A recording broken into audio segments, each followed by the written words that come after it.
Chapter 13, we start talking about integral domains. Integral domains are a special type of ring, and I referenced this very briefly at the beginning of chapter 12.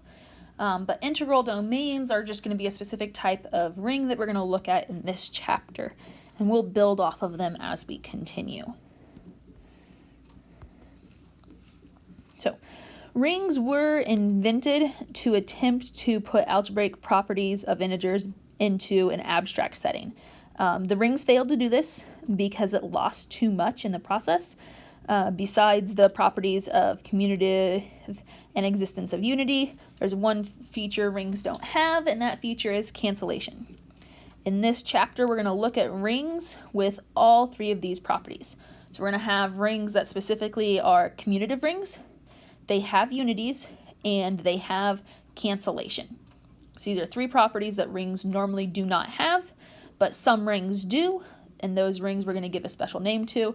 And that's what we're looking at in this chapter. Before we get into integral domains too much, we want to define just a couple things. So a zero divisor is something that we need to understand what it is.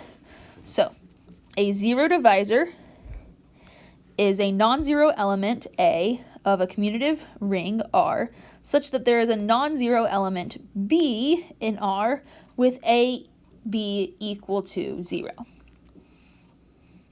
So basically, if we have AB equal to 0 and A is not equal to 0 and B is not equal to 0, then we have a zero divisor here. So an integral domain is a commutative ring with unity and no zero divisors. So this is our definition for an integral domain, and that's what this chapter is about.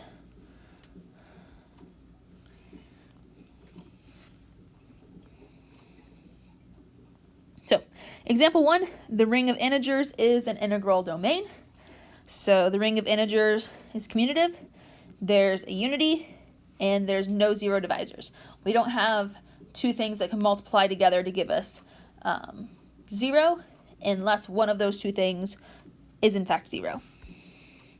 The ring of Gaussian integers, so our complex numbers that specifically have integers for A and B, this is also an integral domain. Our ring of polynomials with integer coefficients, that is also going to be an integral domain. The ring ZP, where P is prime, is an integral domain. But the ring Zn, where n is not prime, is not an integral domain. So here's an example of something that's not an integral domain. We would have zero divisors in that ring. If we have zero divisors, then we do not have an integral domain. Your book lists quite a few more. But these are just the examples that I wanted to make sure to highlight with you. One more example, though, the ring of integers, external direct product ring of integers is not an integral domain.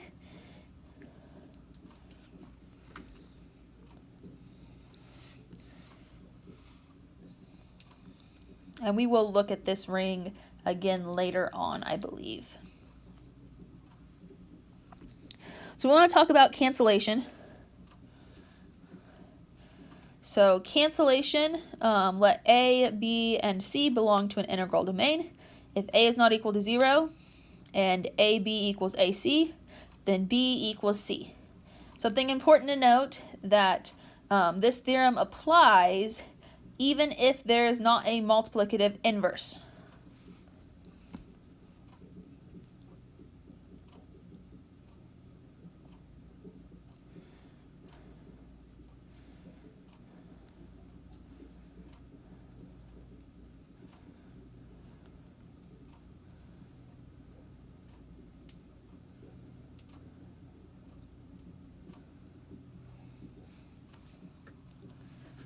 Okay, so we have this cancellation property that we're adding on to our properties.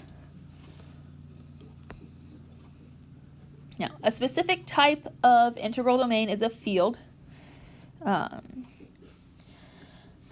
A field is a commutative ring with unity in which every non-zero element is a unit. That means that every non-zero element has a multiplicative inverse.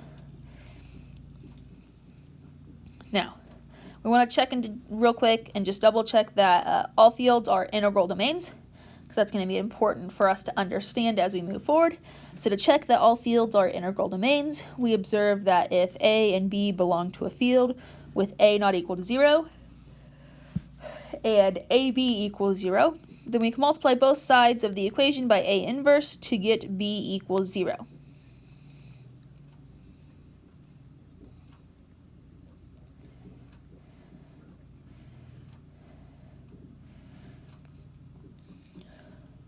So how does this show that fields are integral domains?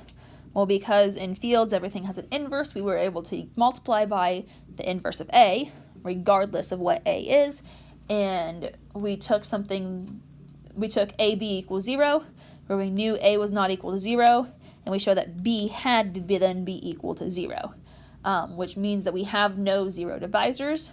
Integral domains have no zero divisors. So this is going to be an important fact that we might want to highlight for later. All fields are integral domains. We are going to use that fact.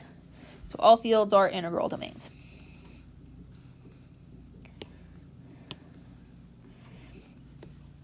Now, it's sometimes helpful to kind of think of A, B inverse as A divided by B. We're just kind of thinking of it this way. That gives us kind of a little bit closer resemblance to our normal algebraic system that we work with, because we have addition and multiplication because we have rings, and then we kind of see subtraction coming in because of the inverses, the additive inverses, and then multiplicative inverses we often think of as dividing. So just remember we can't divide by 0 still. Important thing to note, groups, rings, and fields are the three main branches of abstract algebra. So we've touched quite a bit on groups, we've done a little bit on rings, and now we're talking about fields. So these are the three main branches of abstract algebra, which you're thinking to yourself, well, good. Glad we've hit all of them by the time we hit the end of the semester, right? We have one more chapter to cover still, but we're getting to the point where we've talked about all of our different fields within abstract algebra, at least the main fields. So, some corollaries and theorems that are important for us to know. A finite integral domain is a field. Now, one finite integral domain is ZP. So for every prime P, ZP is a field. So these are two nice things that we can look back on when we're trying to think about proofs when it comes to fields.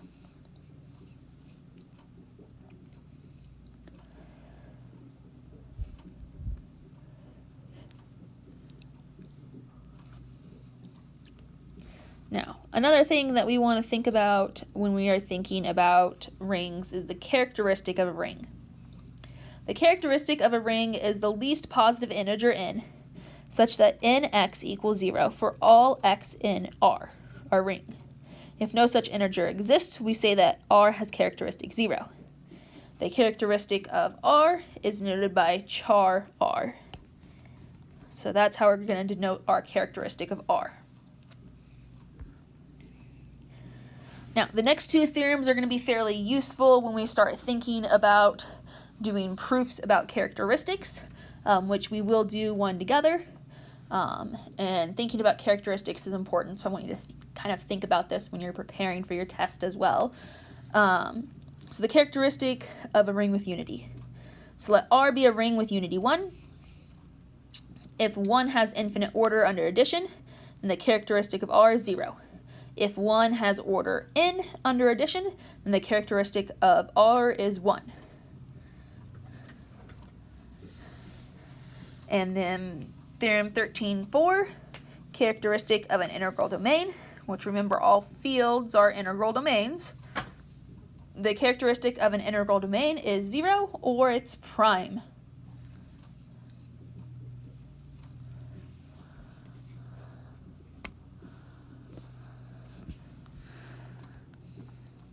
And then there's just a useful table that you might want to take note of. It's on page 206. I didn't want to exit out of that.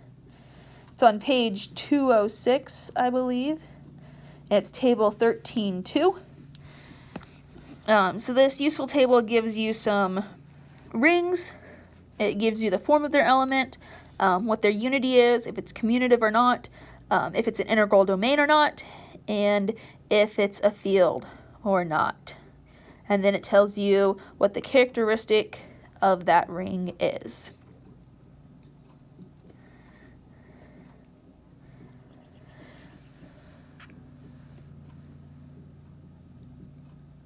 So making note of this table might be useful to you as you are looking at the example problems and as you're looking at your homework.